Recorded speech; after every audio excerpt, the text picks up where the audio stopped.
vale la pena escuchar a esta gente porque eso es lo que yo quiero.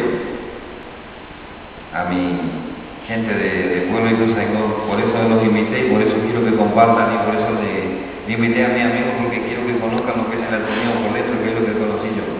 Así nomás.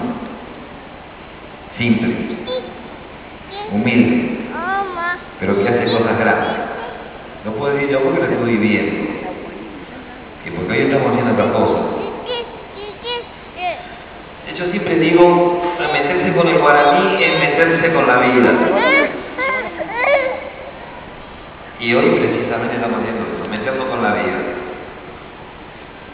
Tratar de terminar en Ituzaingó, en Curuzú, en Corrientes Capital, en el Paraguay, Villameca, no sé, donde sea, tratar de terminar con la discriminación, tratar de terminar con la pobreza, darle oportunidad a la gente, ser solidario. Y invité hoy a mis amigos en Ituzaingó.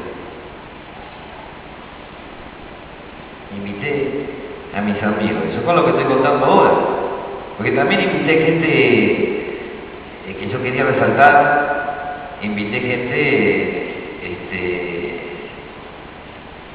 vamos a decir, que es representativa de nuestro pueblo política y oficialmente. Pero no me equivoqué en invitar a mi amigo porque ellos son los que están acá. Así que le agradezco con el corazón a mis amigos que están acá, haciendo el aguante, recibiendo a esta gente que viajó muchísimo y que anda y no descansa